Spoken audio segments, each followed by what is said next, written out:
Paz do Senhor, meus amados irmãos. Venho aqui trazer uma palavra que está no livro de Apocalipse, capítulo 13, que tem por título, a partir do versículo 11, A besta que subiu da terra.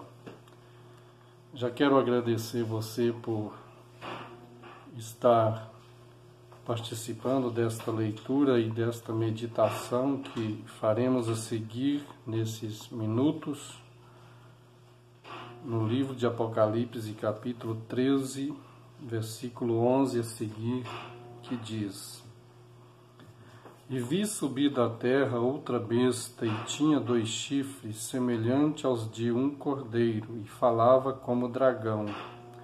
E exerce todo o poder da primeira besta na sua presença, e faz que a terra e os que nela habitam adorem a primeira besta, cuja chaga mortal foi curada.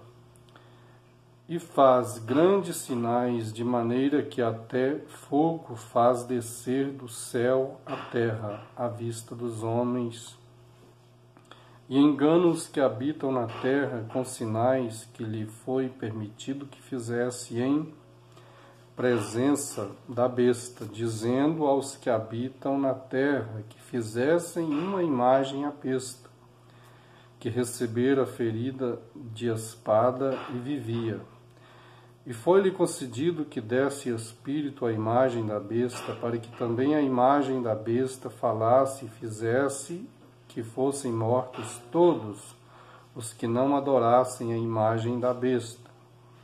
E faz que todos, pequenos e grandes, ricos e pobres, livres e servos, lhes seja posto um sinal na mão direita ou na testa, para que ninguém possa comprar ou vender, senão aquele que tiver o sinal, ou o nome da besta, ou o número do seu nome.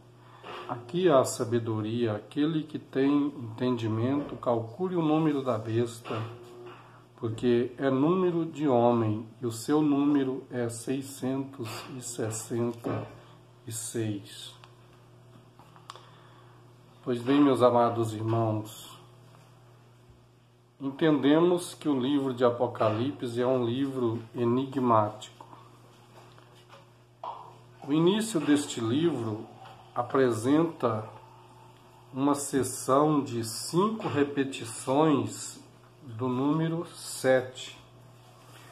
Começa dizendo 7 castiçais, depois as 7 cartas às 7 igrejas, depois 7 selos e 7 trombetas, que representam o tratado divino. Deus tem o controle de todas as coisas em suas mãos, e mesmo que os reinos pretendam mudar a linha de seguimento para que as coisas não se dê conforme o que está redigido em Apocalipse, a mente humana não consegue, não controla, porque tudo está debaixo do controle divino. Então nós lemos aqui este texto de Apocalipse, capítulo 13, a partir do versículo 11, que faz uma menção da primeira besta que surgiu do mar. Mas o tratado a respeito do versículo 11 ao versículo 18 fala da segunda besta que subiu da terra. Esta que tinha 2 chifres, semelhantes ao de um cordeiro, mas que falava como dragão.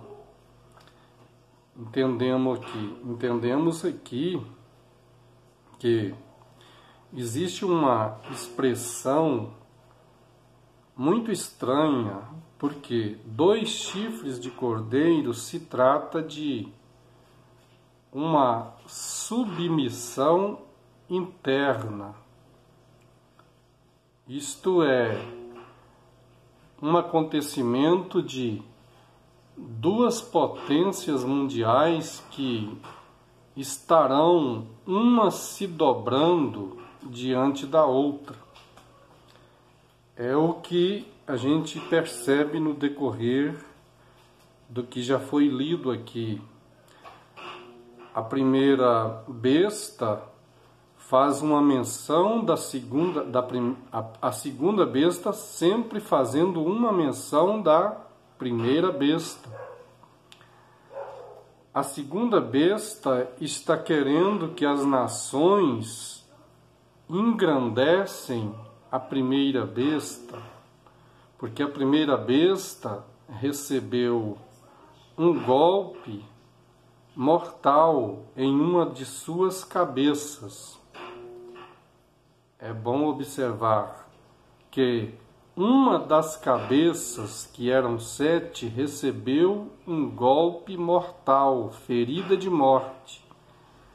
Mas aqui a segunda besta está com uma pretensão de dar todo o auxílio, todo o apoio e brigar para que a imagem da primeira besta tenha vida, tenha liberdade. E com isto, aqui vamos entendendo, e exerce todo o poder da primeira besta na sua presença e faz com que toda a terra e os que nela habitam adorem a primeira besta. Então, a segunda besta, em seu exercício, tendo ela todo o poder da primeira besta, aqui exerce todo o poder da primeira besta, faz que a terra e os que nela habitam adorem a primeira besta. Então quer dizer que o poder aqui da primeira besta é o mesmo que opera na segunda besta. Então os 2 chifres desta segunda besta representa essas duas organizações, potências mundiais, que estarão batalhando para que o primeiro poder, que já não existia mais, tenha uma frequência de iniciação com o surgimento da segunda besta. O que é isto? Aqui no capítulo 13, esta primeira besta que surgiu do mar, ela tem 7 cabeças e 10 chifres. Porque digo que o controle de todas as coisas está na mão de Deus. Tem que ser da forma que Deus quer que seja. O número 10 e o número 7, quando se trata de impérios e de nações desta organização, isto não é visto só aqui no Apocalipse. Lá em Gênesis, no capítulo 15, do versículo 19, 20 e 21, quando Deus estava falando com Abraão, ele fala 10 povos, e é falado lá Queneu, Quenezeu, Cadimoneu, Eteu, Ferezeu, Refaíns, Amorreu, Cananeu, Girgazeu e Jebuseu. São 10 povos que a semente de Abraão deveria obedecer à lei, os preceitos divinos, para que pudesse então cumprir que a promessa que Deus estava fazendo era de dar a terra de Canaã, terra que mana leite e mel. Porém, aquelas terras estavam sendo possuídas por esse povo, 10 povos. Então, o pacto com Deus e Abraão foi formulado naquele dia. Deus passou primeiro por entre as partes, ali o sacrifício que Abraão apresentava com referência àquele pacto, para que Deus então começasse suas revelações a Abraão. Então, passado 430 anos, desde que Deus falou sobre os 10 povos para Abraão, chega o tempo em que o povo de Israel, que era os filhos de Abraão, de Isaque e de Jacó, as 12 tribos, estava no cativeiro. Então, desde que Deus falou para Abraão até o tempo que agora Deus vai falar com Moisés, Deus está interessado em tirar o povo de Israel que estava no cativeiro, no Egito, para levar esse povo a caminho do deserto para chegar na terra prometida. Então Deus fala com Moisés em Deuteronômio capítulo 7, versículo 1, e parece que o versículo 2 também.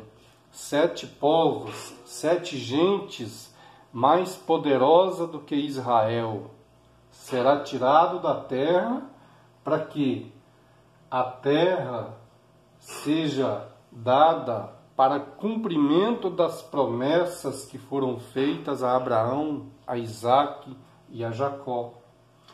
Mas é notado que nos dias de Moisés, com aproximadamente 1,5 milhão do povo hebreu, no percorrer dos 430 anos, quando lá no passado Deus fala com Abraão sobre 10 povos, aqui então, 430 anos aproximadamente depois, em Deuteronômio 7, versículo 1, Deus apresenta para Moisés 7 gentes. Mas não era 10, agora é 7. Mas o que está acontecendo? É apresentado que naqueles dias já funcionava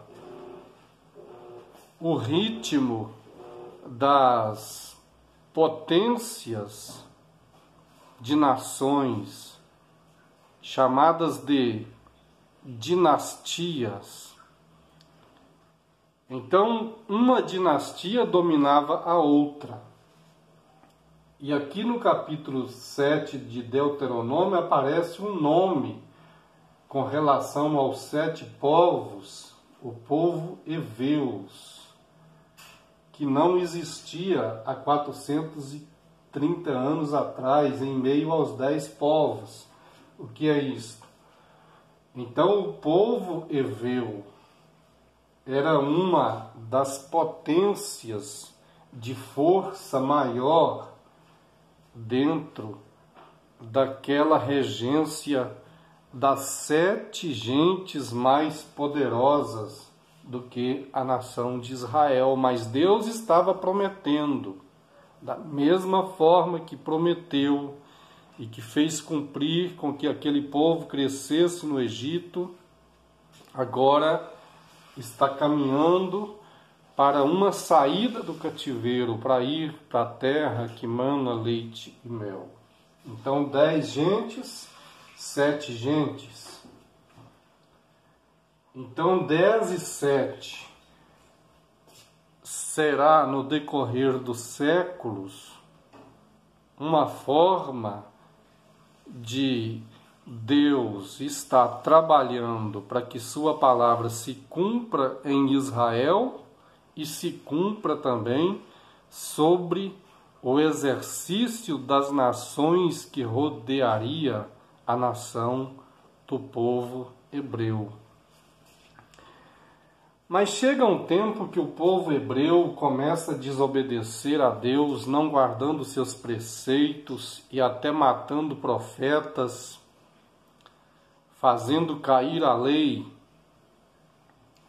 O que acontece? Deus tinha falado com eles sobre os 10 povos, sobre as 7 gentes.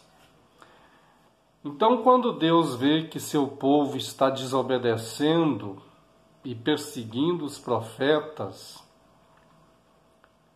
aí é permitido por Deus que as 12 tribos se divide.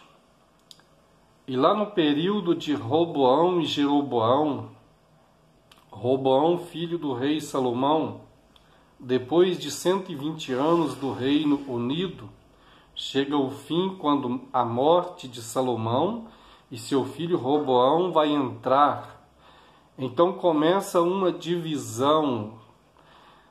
10 tribos se dividem e 2 tribos ficam de lado. Então, passado 23 reis sobre as 10 tribos e sobre as 2 tribos, depois de 23 reis, é permitido por Deus que seu povo, o povo hebreu, vai para o cativeiro. 10 tribos vai para o cativeiro. Aproximadamente 70 anos após, a nação judaica também é levada para o cativeiro. Aquele povo que foi primeiro para o cativeiro, as 10 tribos, vai para uma dispersão. Os sírios levam esse povo para dispersão. O que é isto? Enquanto esse povo está na dispersão, Deus dá uma revelação para Daniel, Daniel capítulo 7 e Daniel capítulo 8. Fala de 4 animais, sendo o último dos 4 animais uma revelação que aponta para o exército e a nação, o Império Romano. Capítulo 8 de Daniel fala do encontro de 2 animais, um bode e um carneiro. E há uma dominação, um daqueles animais permanece e cresce 4 pontas que aponta para os 4 ventos da terra. Tudo isto é uma manifestação de que, mesmo estando o povo de Israel na dispersão e no cativeiro, é Deus fazendo justiça e juízo na terra. Enquanto desaparecia 10 tribos na dispersão, é Deus fazendo cumprir a sua palavra de que Ele é Deus zeloso, que faz cumprir a sua palavra, que visita a iniquidade do pai sobre os filhos até a 3ª e 4ª geração. Da mesma forma que Deus fazia justiça, tirando os 10 povos da terra, prometendo a Abraão, redobrando suas promessas com Moisés, mas o povo perverte os mandamentos, não obedece. Se Deus estava tirando 10 povos para que a nação de Israel entrasse na terra prometida, então era parte da fidelidade divina que 10 tribos de Israel perecesse na dispersão por causa dos 10 povos.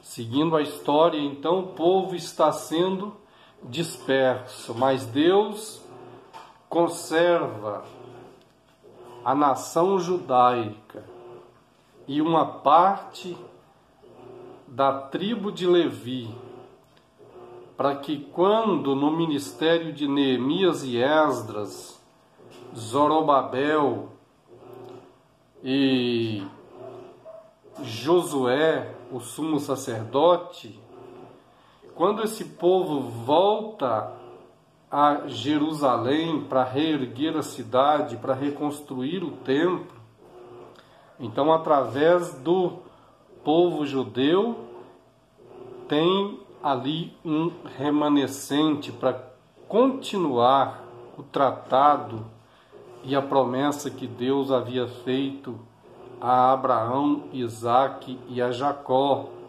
porque a salvação viria dos judeus. Então Jesus, para nascer dos judeus, precisava deste trabalhar de Deus, Deus conservando o seu povo, fazendo justiça, mas ao mesmo tempo conservando o seu povo, a semente de Abraão. Então é notado que em Daniel capítulo 7 e capítulo 8, apresenta lá um animal, um leão, que aponta para o Império Babilônico. O urso aponta para o Império Medo e Persa. O leopardo representa a Pérsia e a Grécia. O quarto animal, terrível, representante de Roma. Espantoso, dentes grandes de ferro, tinha 10 pontas, mas subiu entre elas uma ponta pequena, diante da qual caíram 3 pontas. Nesta ponta tinha olhos como olhos de homem e uma boca que falava grandiosamente. Então, na maior parte dos 4 impérios, Israel estava no cativeiro e na dispersão. Pois bem, aqui observamos que quando nós, como leitores da Palavra de Deus, observamos este tratado de que houve um juízo sobre o povo judeu 70 anos após a morte de Cristo, Mateus 24, versículo 32, Jesus fala: quando, pois, virdes que a figueira brotar os seus rebentos, sabem que próximo está o verão. Mas antes, no início ali do capítulo 24, Jesus estava anunciando a destruição de Jerusalém, a perseguição aos judeus, de forma que isto se cumpriu 70 anos após a sua morte, onde Flávio Joséfo até fala da morte do sumo sacerdote, quando aconteceu a invasão do exército romano, sob o comando do general Tito. O Império Romano, então, com todas as suas forças, destruiu Jerusalém, perseguindo os judeus. E desde então, os judeus ficaram despatriados até 1948. O que é isto? A figueira foi cortada. A palavra de Deus, quando se trata dos símbolos a respeito de Israel, Israel é a figueira no meio das árvores. E enquanto que Deus vai falar de nações aos arredores, Deus está usando aí as imagens da besta, as imagens dos animais, no capítulo 7 de Daniel, apresentando então impérios. Nós vemos aqui que no decorrer deste cumprimento profético, quando a nação de Israel tem autorização pelas forças mundiais, pelas organizações mundiais, a ONU autoriza em 15 de maio de 1948 que a nação de Israel volta às suas terras de origem. O que é isto? É o broto da figueira. Então sabei que próximo está o verão. Não é com o broto da figueira, mas sabei que próximo está o verão. Então a figueira já brotou seus rebentos em 1948. Mas quando se trata desta morte, ferida de morte em uma das cabeças desta besta, do capítulo 13, A primeira besta que subiu do mar, ela tinha uma de suas cabeças que tinha sido ferida de morte. Agora, a segunda besta está trabalhando para que fosse feito uma imagem à primeira besta e desse toda a adoração devida à primeira besta, e que a primeira besta tivesse autoridade para dar ordens para que todo aquele que não a adorassem fosse mortos. Então este trabalho da segunda besta é de reestruturar novamente toda a autoridade perdida da segunda besta. O que é isto? Isto é a função apresentada dos 2 chifres de cordeiro. Isto se trata de uma organização que também vai batalhar por uma paz universal, mas ao mesmo tempo mostrando uma prepotência dentro de um sistema que, por usurpação de poder, haja uma obrigatoriedade de que todos aceitem tudo que deles proceder. Então, a igreja de nossa atualidade está muito perto de todo este evento.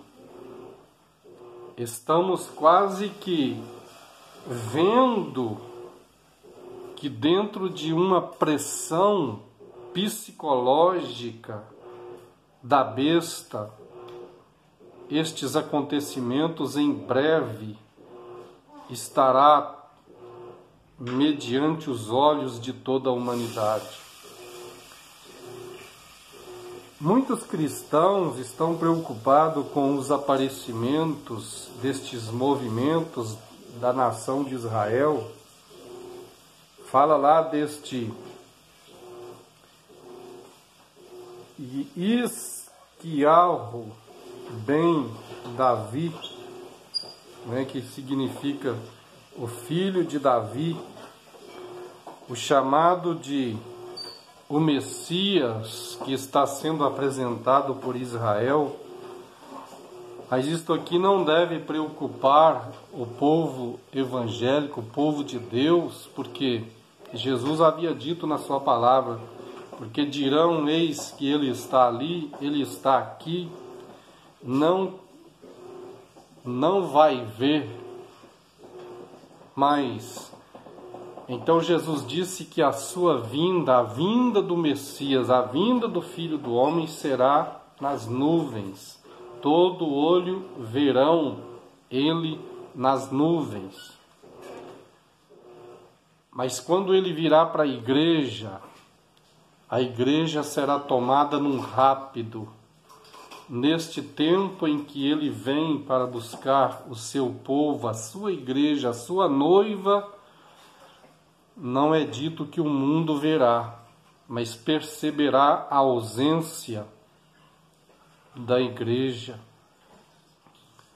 Porque Paulo disse que a trombeta zoará, os mortos em Cristo ressuscitarão primeiro, juntos conosco que estivermos vivos naqueles dias, seremos então encontrados com ele nas nuvens. Então aqui neste capítulo 13 de Apocalipse, a besta que surgiu e que agora está batalhando para que aquela besta que havia sido ferida de morte, ferida de que jeito? É um outro aspecto que muitos têm dúvida. Então, quando olhamos para a palavra de Deus, é notado que às vezes gostamos de lembrar do que Jesus disse a respeito da figueira, seus rebentos, Mas é interessante que em Apocalipse, no capítulo 13, versículo 11, a seguir, esta preocupação da segunda besta dar estrutura de vidas e de autoridade à primeira besta, esta besta que foi morta, esta cabeça ferida de morte. Aí quando olhamos para a história, nós entendemos que no ano de número 476 depois de Cristo, o Império Romano tem a sua primeira queda. É falado que os germânicos, povo de um rei chamado Odoacro, em 476 depois de Cristo, eles são introduzidos no meio do povo e é feita a invasão do Império do Ocidente. Então Odoacro começa a operar a primeira ferida de morte ao Império Romano. Eles começam a ter uma queda. E no ano de 1453, fala então do término do Império Bizantino, porque a partir do ano 476 fica só o Império Oriental, parte do Império Oriental, existindo como Império Bizantino até 1453, sendo dominados por fim pelos turcos otomanos. Então foi dado um fim ao Império Romano. Isto quer dizer, a morte nesta cabeça das 7 cabeças que existiam gerou morte. Então esta morte acontece de forma queda imperial. Quando houve a queda imperial e que isto repete no ano de 1453, quando eles perdem totalmente a força e o governo imperial, e para concluir, em 1517 começa a Reforma Protestante. O que é a Reforma Protestante? A palavra de Deus diz que a palavra de Deus, ela é a espada do Espírito. O texto de Apocalipse aqui está dizendo que ela foi ferida por uma espada.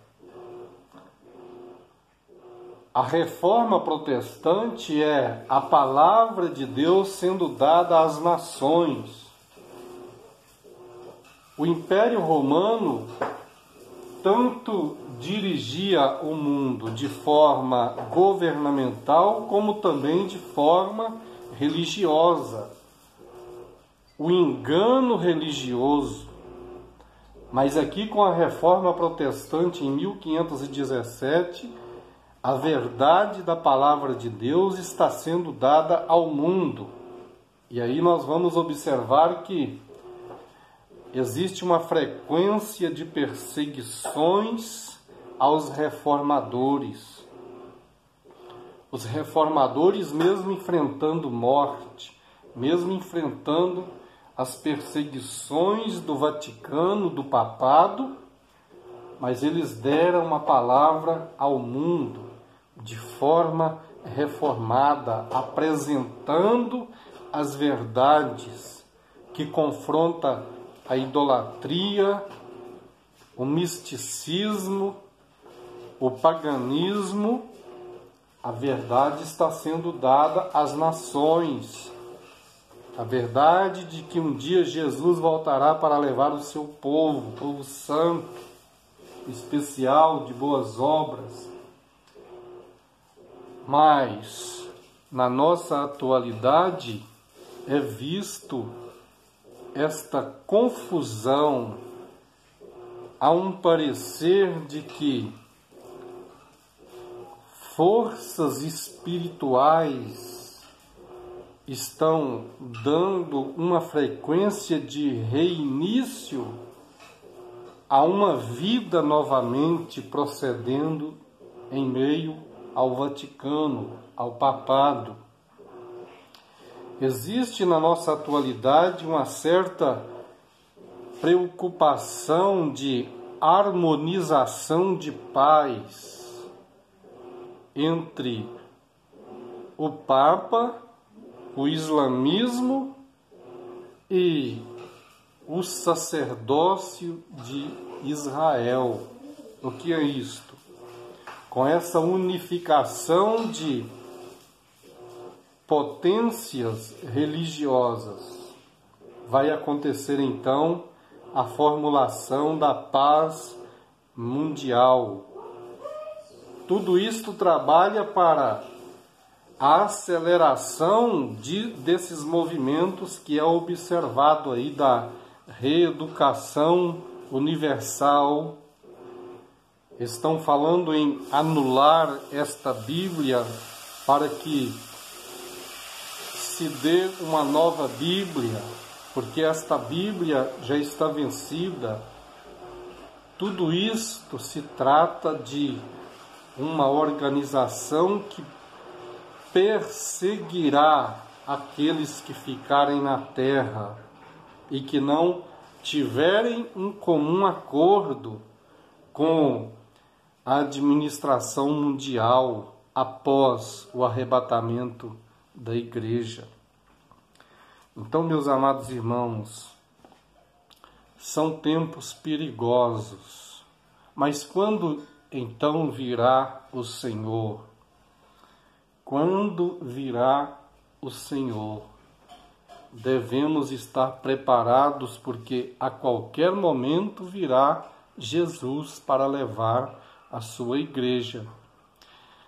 E o certo é que, segundo a carta aos Tessalonicenses, Paulo diz que o inimigo de Deus, ele só começará a agir quando este que o detém for tirado. E quem detém a ação do anticristo é o Espírito Santo que está operando na igreja. O Espírito Santo que traz todas as mordomias